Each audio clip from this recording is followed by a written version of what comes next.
So let's go in and finish this off with some animated text. So I've got the logo flying in, I've got the MASH stuff where I want it, and now I want to create, if you'll remember, there was some flying text that came in and kind of slapped onto my logo. So I'm going to use the integrated text tool. So if I go to create, I can do it here, it's called type, or I can do it right here on my shelf, which is kind of handy. Actually, it's this one. And that will build 3D text, and it'll just give me, first of all, just a generic, a couple of words there, but I can go in and I can type in anything. It's completely interactive. I want to type in Maya 2017, and I want to go in and I want to make sure that this is the right font. So I've loaded in my system fonts a variety of fonts. I can use any one of these. Some of them more interesting than others, but what I really want is the specific font that's used for the Maya logo, which is a font called Artifact. So I've loaded that, Maya recognizes it, and now I can set it exactly to the font that's used in the official marketing material and so on. So I've got different controls over things like the kerning. If I want, I can go in and I can do spacing, and then I can go in and I can control the width between the spaces and so on, all that kind of stuff that you would expect from text. And then I have the controls over the geometry. So I have the exact same controls that I showed you with the SVG node. So if I wanted to go in and add beveling or modify the extrusion or change the number of divisions and that kind of thing, I can. I'm actually going to tweak the extrusion so it's not quite so deep. And then I'm going to go in and I'm going to snap this down to my logo. I'll just use my J key and just kind of snap that around so it gets a 90-degree rotation, and then I'll just kind of place this. And I'm not going to be too crazy about this, but I just want this position roughly in the right spot. And actually, I kind of overdid it with the extrude distance. Let's push that out a little bit more. And we'll say that looks pretty good. I might want to push it up a little bit. And actually, now that I look at it, I realize I kind of screwed up the kerning there a little bit. So that looks better. Okay, so that is the text that I'm going for, but the problem is right now if I scrub my timeline, you can see it's just static.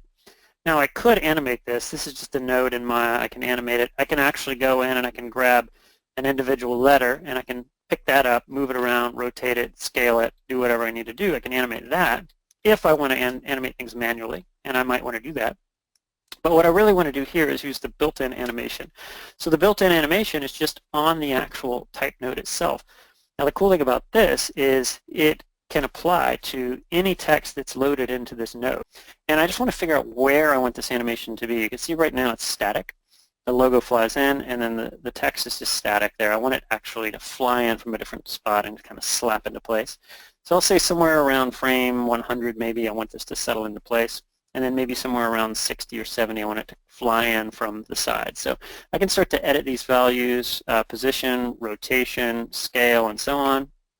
I'm actually going to go in and add a little bit of rotation here where I'll maybe just do something similar to what I did before, where I'm going to animate two axes. So something along the lines of 270 and 360. I think it's the same values I used before. Do a little bit of scale, so these start out a little bit bigger, and then I'm going to push these off in space, and you can see I can kind of just move them over, or I can just key in a value. I'll just say maybe 150. Those are way off frame, basically. I just pushed those off frame so they could fly in. And then I'll just set a key. So that keyed every channel that's associated with that. And now I can start to scrub forward and say, right about there is where I want them to kind of slap into place. So I'm going to just zero everything out here. Well, the scale, actually, I'm going to put back to 1, and then I'll zero this out and then key it, and now you can see that I've got a really simple animation of those letters, and you see them scaling down, spinning, and kind of slapping right into place, and then they just kind of settle in. So if I play this whole thing back, you can see the match animation, and you can see this come in, and I need to adjust the timing a little bit. So what I can do is actually select this node, the animation tab of the attribute editor for the text, and I can start to tweak the timing. So I might want to have them settle in a little sooner, and I'm just shift clicking. I might want to have them start a little later so that I can accelerate that timing. So now they float in a little bit better, but the timing isn't quite right because they're just coasting or floating in there and they're settling in really slowly. It's the same problem I had earlier with the logo. I can just simply go into the graph editor and start to tweak my timing. So I can see I've got slow ends here, ease ends, and I'll just grab this and just make that more of a fast end so that I have more of a popping motion there at the end. And this is, again, just a little bit of trial and error to get it right, but let's just say that's probably going to be what I want. Now let's take a look at that. I'll play this back, go through the whole sequence, and you can see the letters come in, and now they slap onto the side of that M instead of settling into the side of the M. Now, other cool things that I can do, which are really neat, are I can reverse the order for one, so I can have the last letter come in first, which is kind of cool. I can go in and randomize the order, so now I can have the middle letters come in and then just randomly kind of go out from there.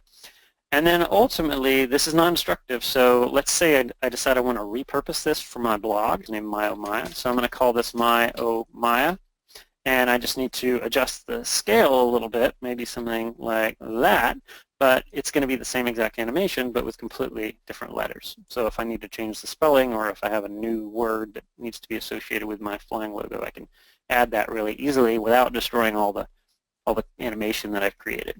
So a lot of this stuff is really non-destructive, which is awesome.